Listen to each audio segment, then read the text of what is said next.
Hey, Kinsey, and welcome back to Remember What the Lord Has Done.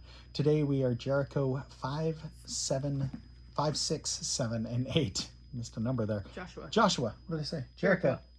Oh, we're going to be talking about Jericho. Yeah. So last time we were looking at the prep to take Jericho, as well as the crossing of the Jordan. So we saw Rahab and the spies, and then crossing the Jordan.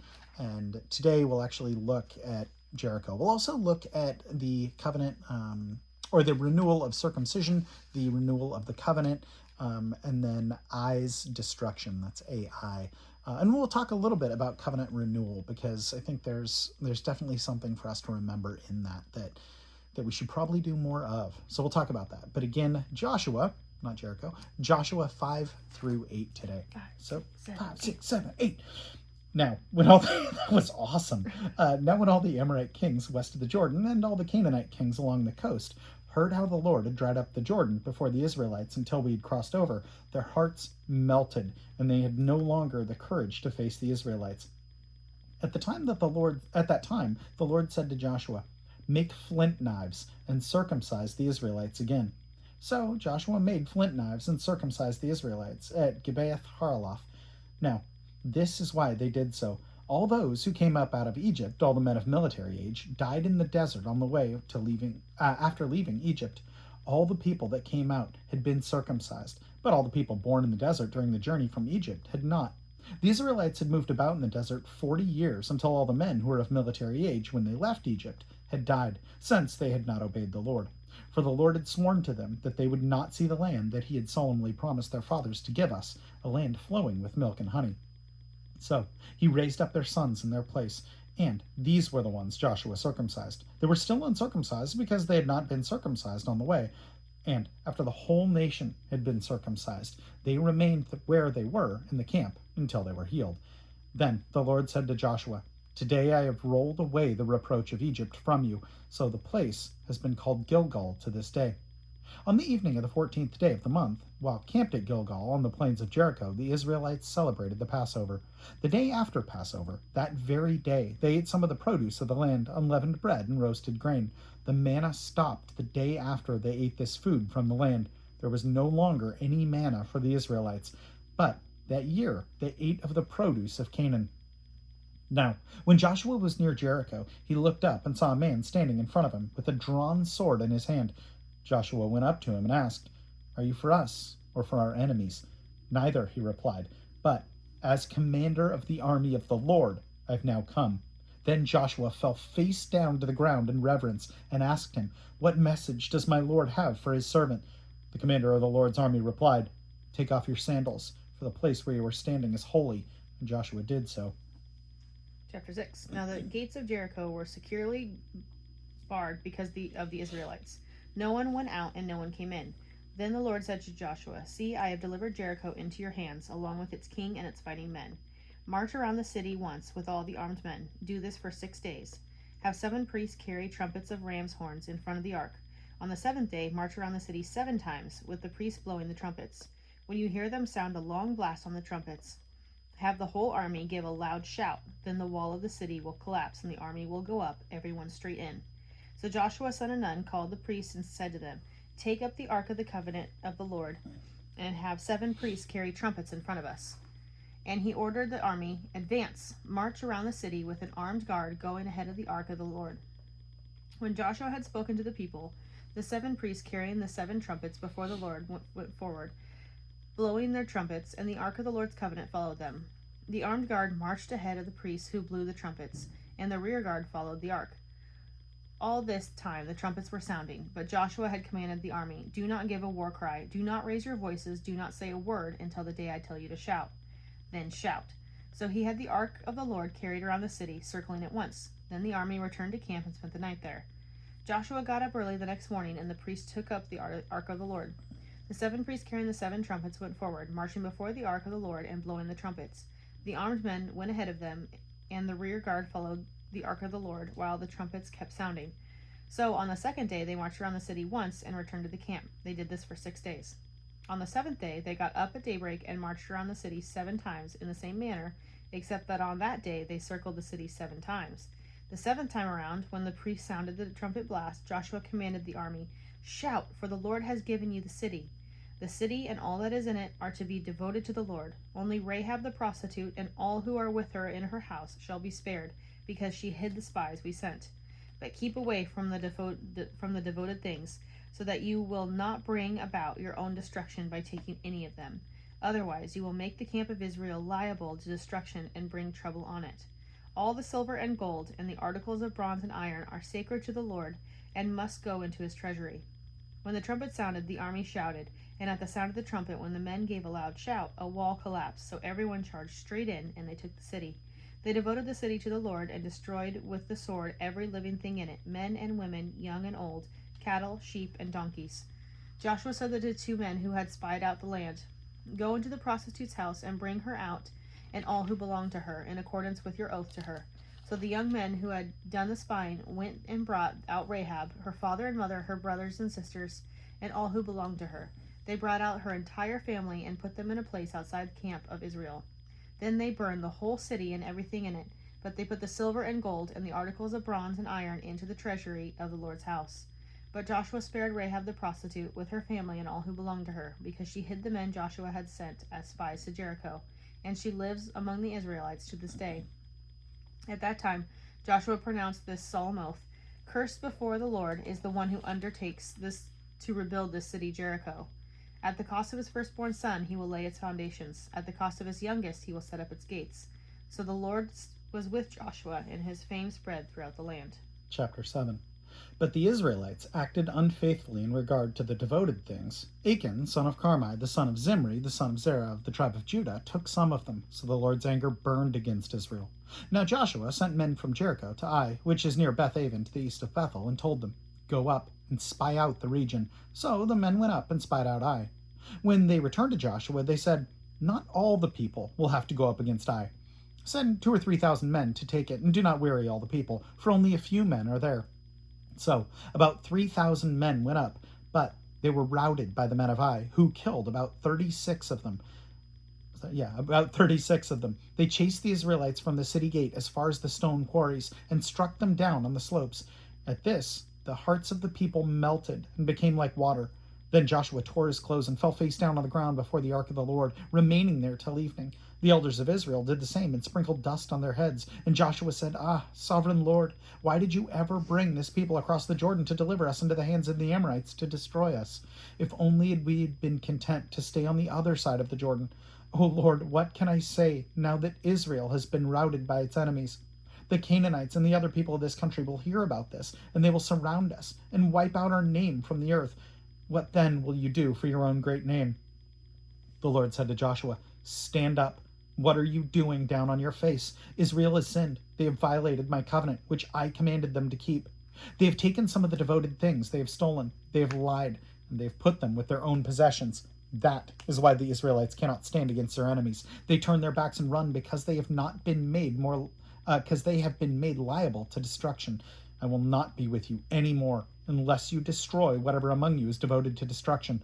Go, consecrate the people. Tell them, consecrate yourselves in preparation for tomorrow, for this is what the Lord, the God of Israel, says. That which is devoted among you, O Israel, you cannot stand against your enemies until you remove it. In the morning, present yourselves tribe by tribe. The tribe that the Lord takes shall come forward clan by clan, and the clan that the Lord takes shall come forward family by family, and the family that the Lord takes shall come forward man by man. He who is caught with the devoted things shall be destroyed by fire, along with all that belongs to him. He has violated the covenant of the Lord and has done a disgraceful thing in Israel." Early the next morning, Joshua had Israel come forward by tribes, and Judah was taken. The clans of Judah came forward, and he took the Zerahites. He had the clan of the Zerahites come forward by families, and Zimri was taken. Joshua had his family come forward man by man, and Achan, son of Carmi, the son of Zimri, the son of Zerah of the tribe of Judah, was taken. Then Joshua said to Achan, "My son, give glory to the Lord, the God of Israel, and give him praise. Tell me, what have you done? Do not hide it from me." Achan replied, "It is true. I have sinned against the Lord, the God of Israel. This is what I have done. When I saw the plunder in a beautiful robe from Babylonia, 200 shekels of silver and a wedge of gold weighing 50 shekels, I coveted them and took them. They are hidden in the ground inside my tent with silver underneath." So Joshua sent messengers, and they ran to the tent, and there it was, hidden in his tent with the silver underneath. They took the things from his tent, brought them to Joshua and all the Israelites, and spread them out before the Lord. Then Joshua, together with all Israel, took Achan son of Zerah, the silver, the robe, the gold wedge, his sons and daughters, his cattle, donkeys, sheep, his tent, and all that he had to the valley of Achor. Joshua said, "Why have you brought this trouble on us? The Lord will bring trouble on you this day." Then all Israel stoned him, and after they had stoned the rest, they buried them. Over Achan they heaped up a large pile of rocks, which remains to this day. Then the Lord turned from his fierce anger. Therefore that place has been called the Valley of Achor ever since. Chapter 8. Then the Lord said to Joshua, "Do not be afraid, do not be discouraged. Take the whole army with you and go up and attack Ai. For I have delivered into your hands the king of Ai, his people, his city, and his land. You shall do to Ai and its kings what you did to Jericho and its king, except you may carry off their plunder and livestock for yourself. Set an ambush behind the city." So Joshua and the whole army moved out to attack Ai. He chose 30,000 of his best fighting men and sent them out at night with these orders. "Listen carefully. You are to set an ambush behind the city. Don't go very far from it. All of you are to be on alert. I and those with me will advance into the city, and when the men come out against us, as they did before, we will flee from them. They will pursue us until we have lured them away from the city, for they will say, 'They are running away from us as they did before.' So when we flee from them, you are to rise up from ambush and take the city. The Lord your God will give it into your hand. When you have taken the city, set it on fire. Do what the Lord has commanded. See to it you have my orders." Then Joshua sent them off, and they went to the place of ambush and lay in wait between Bethel and Ai, to the west of Ai. But Joshua spent the night with his people. Early the next morning, Joshua mustered his army, and he and the leaders of Israel marched them before Ai. The entire force that was with him marched up and approached the city and arrived in front of it. They set up camp north of Ai, with the valley between them and the city. Joshua had taken about 5,000 men and set them in ambush between Bethel and Ai, to the west of the city. So the soldiers took up their positions, with the main camp to the north of the city and the ambush to the west of it. That night Joshua went into the valley. When the king of Ai saw this, he and all the men of the city hurried out early in the morning to meet Israel in battle at a certain place overlooking the Arabah. But he did not know that an ambush had been set against him behind the city. Joshua and all Israel let themselves be driven back before them, and they fled toward the wilderness. All the men of Ai were called to pursue them, and they pursued Joshua and were lured away from the city. Not a man remained in Ai or Bethel who did not go after Israel. They left the city open and went in pursuit of Israel. Then the Lord said to Joshua, "Hold out toward Ai the javelin that is in your hand, for into your hand I will deliver the city." So Joshua held out toward the city the javelin that was in his hand. As soon as he did this, the men in the ambush rose quickly from their position and rushed forward. They entered the city and captured it and quickly set it on fire. The men of Ai looked back and saw the smoke of the city rising into the sky, but they had no chance to escape in any direction. The Israelites who had been fleeing toward the wilderness had turned back against their pursuers. For when Joshua and all Israel saw that the ambush had taken the city and that smoke was going up from it, they turned around and attacked the men of Ai. Those in the ambush also came out of the city against them, so that they were caught in the middle, with Israelites on both sides. Israel cut them down, leaving them neither survivors nor fugitives. But they took the king of Ai alive and brought him to Joshua. When Israel had finished killing all the men of Ai in the fields and in the wilderness where they had chased them, and when every one of them had been put to the sword, all the Israelites returned to Ai and killed those who were in it. 12,000 men and women fell that day, all the people of Ai. For Joshua did not draw back the hand that held out his javelin until he had destroyed all who lived in Ai. But Israel did not carry off for themselves the livestock and plunder of the city, as the Lord had instructed Joshua. So Joshua burned Ai and made it a permanent heap of ruins, a desolate place to this day. He impaled the body of the king of Ai on the pole, where he left it there till evening. At sunset, Joshua ordered them to take the body from the pole and throw it down at the entrance of the city gate, and they raised a large pile of rocks over it, which remains to this day. Then Joshua built on Mount Ebal an altar to the Lord, the God of Israel, as Moses the servant of the Lord had commanded the Israelites. He built it in according to what is written in the book of the law of Moses, an altar of uncut stones on which no iron tool had been used. On it they offered the Lord burnt offerings and sacrificed fellowship offerings. There, in the presence of the Israelites, Joshua wrote on stones a copy of the law of Moses. All the Israelites, with their elders, officials, and judges, were standing on both sides of the Ark of the Covenant of the Lord, facing the Levitical priests who carried it. Both the foreigners living among them and the native-born were there. Half of the people stood in front of Mount Gerizim, and half of them in front of Mount Ebal, as Moses, the servant of the Lord, had formerly commanded when he gave instructions to bless the people of Israel. Afterward, Joshua read all the words of the law, the blessings and the curses, just as it was written in the book of the law. There was not a word of all that Moses had commanded that Joshua did not read to the whole assembly of Israel, including the women and children, and the foreigners who lived among them. So you might remember this one better than I do, because I didn't watch a lot of VeggieTales growing up. But I didn't either. Oh, you didn't? Yeah, okay. Well, I think, because I feel like I just saw this one not long ago.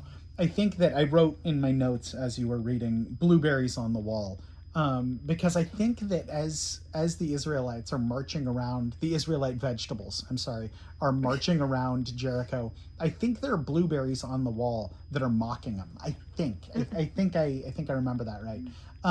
And it's such a kind of cute entrance story into the story of Jericho, and it's so family friendly, right? And that's the point. But when you look at Rahab and what we saw yesterday, she says in chapter 2, verse 8, before the spies lay down for the night, she went up to the roof and said to them, I know that the Lord has given this land to you, and that a great fear of you has fallen on us, so that all who live in this country are melting in fear because of you. And that makes sense. Why are they melting in fear? Well, they're melting in fear because these are the people who came up out of Egypt.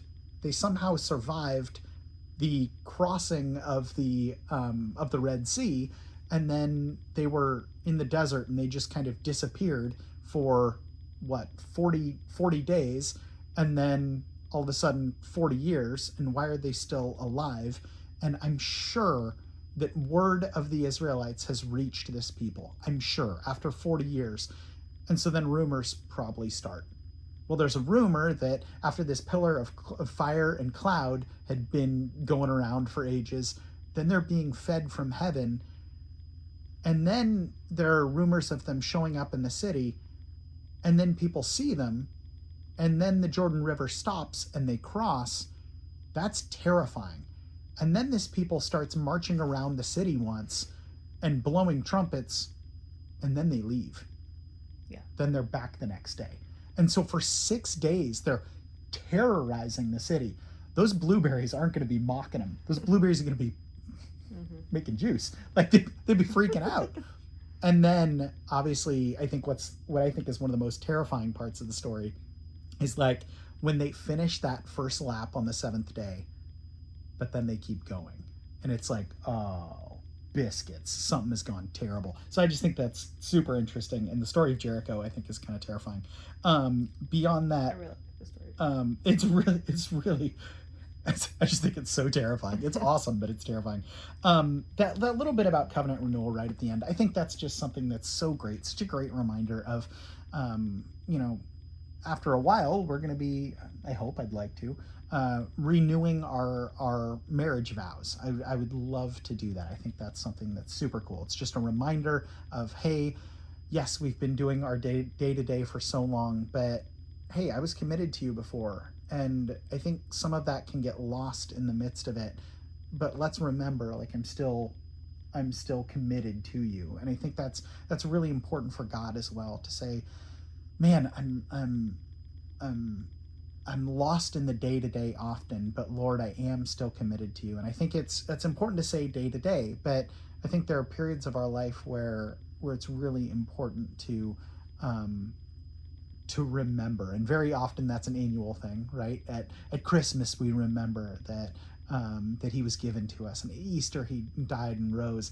But I think that there are definitely seasons where it's important to remember.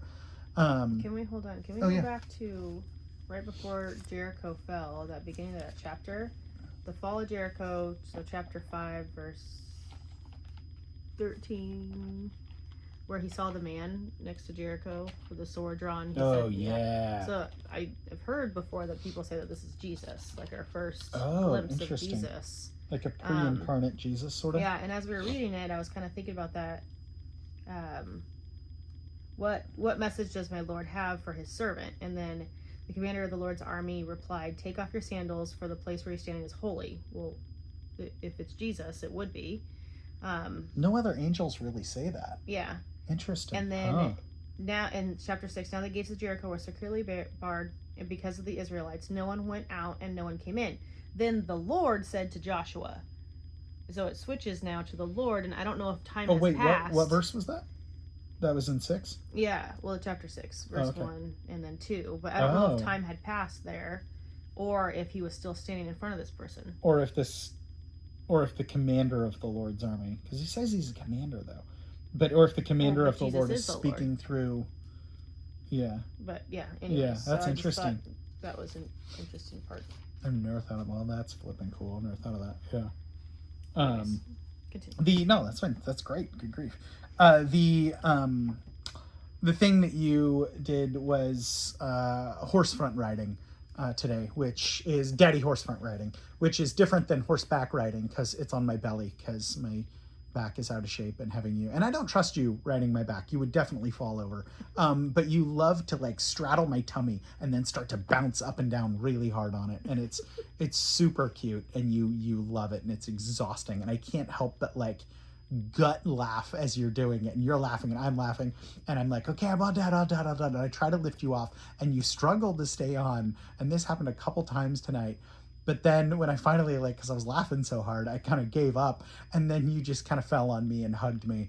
And it was like, oh, you were just working a little bit extra harder to just give me that hug. And it felt so good. It was awesome. You were on a roll tonight. Yeah. Well, you started this last night, but tonight you did it too. Where we would ask you, are you ready for your milk? Oh my gosh. You'd say, no. No. Are you ready to get dressed? No. No. And then we'd say, are you ready to dance? And you'd get... start dancing. Your left arm would start pumping. Yeah, it's ridiculous. So anyways, there's a video of that tonight also. Yeah. So if you go into your album and look at that one, it was pretty... It's so cute. It's pretty funny. You're staying up later too. Yeah. Which is something. Yeah, that is something. But after all the dancing, you were exhausted. Yeah. I think you cried for all of maybe 2 seconds and then you were done because there was so much dancing. The horse daddy belly rides and the dancing. The dance off. It was great. So you want to pray? You want me to? You can pray. God, I thank you for Kinsey, and Lord, I thank you for the daddy horse front rides, and for the dance off. God, so much fun. Lord, you have given us so much provision, Lord, that we can walk confidently because you have gone before us, Lord, and you have set your word before us.